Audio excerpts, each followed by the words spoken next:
এই যে ব্রিজটা কিভাবে ভাঙলো, কবে ভাঙলো, এবং এই ব্রিজটার কারণে কোন কোন এলাকার বা কতজন মানুষের অসুবিধা হইতেছে, আর এছাড়া আজকে মিজানুর রহমান সিনহা কি কারণে আসলো, কি বললো আপনাদের এই ব্যাপারটা? ধন্যবাদ। এই ব্রিজটা আসলে খুব বেশি দিন হয় নাই, প্রায় 1-1.5 মাস। এই ব্রিজটা আসলে কাজ করার সময় সেভাবে আসলে আমরা মনে করি যে কাজের মধ্যে ত্রুটি ছিল। হঠাৎ ব্রিজের ওই পাশটা আস্তে আস্তে হেলে গিয়ে তারপর পর্যায়ক্রমে ব্রিজটা এক পর্যায়ে একেবারে হেলে পড়ে যায়।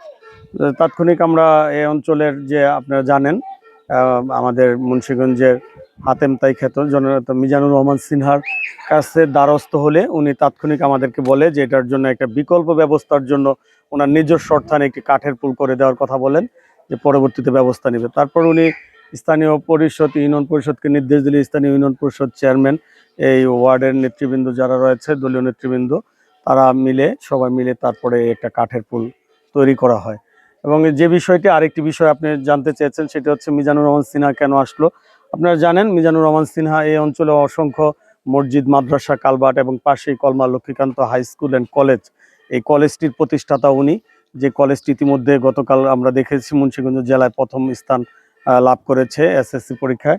তো গতকাল, এর আগে উনি আসতে চেয়েছিলেন, রাস্তাটি যেহেতু অনেক খারাপ, এই কারণে গতকাল উনি সিদ্ধান্ত নিয়েছেন যে অঞ্চলের এই জায়গাটি পরিদর্শন করবেন এবং একটা প্রকল্প করে ইঞ্জিনিয়ারকে ডেকে প্রকল্পটি জমা দিয়েছেন এবং সরজমিনে বিষয়টি দেখার জন্য উনি এখানে এসেছিলেন। আর আরেকটি বিষয় হচ্ছে এই এই রাস্তাটি দিয়ে 3-4টা ইউনিয়নের সাথে যোগাযোগ। সেটা হচ্ছে পাঁচগাঁ ইউনিয়ন, হাসাল বানারি, এবং হাসাল বানারি হয়ে এটা একেবারে দিঘিরপাড় ইউনিয়ন পর্যন্ত যাওয়ার যে রাস্তাটি রয়েছে, এই রাস্তার এই বিচ্ছিন্ন হয়ে যাওয়ার কারণে অনেকটা সমস্যা আমরা রয়েছি। সেই সাথে যে বিষয়টি, সেটা হচ্ছে আগামী এই যে কার্তিক মাস চলে এসেছে, গৃহস্থালী কার্যক্রম রয়েছে অনেক, কাজ, এখানে মালামাল নেওয়া আনা, সার, বিছন, বিভিন্ন বিষয় নিয়ে আসার জন্য এই ব্রিজটা অত্যন্ত জরুরি।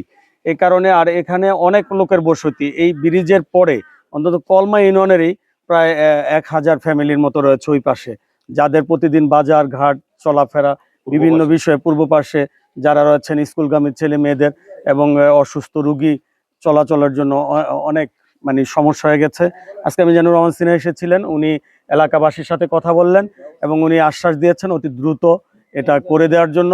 এবং ইতিমধ্যে উনি নিজস্ব অর্থায়নে এটা করার জন্য একটা সিদ্ধান্ত নিয়েছিলেন, যেহেতু প্রকল্পটি একটু বড়, এই কারণে উনি আগেই সরকারি সহায়তার দিকে তাকাচ্ছেন, যদি হয়ে যায় ইনশাল্লাহ।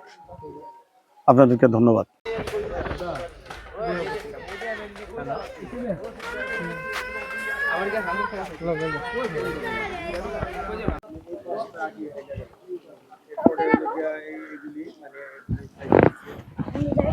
ওই জায়গাটা কোনো রকমের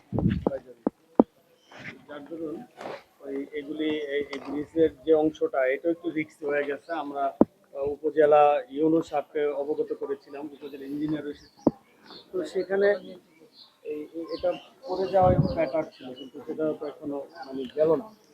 যার দরুন আমরা এটা নিয়ে একটা শঙ্কায় রয়েছে, যেটা কখন কীভাবে পড়ে যায়, ফেলে দেওয়া যেত তাহলে ব্যাটার।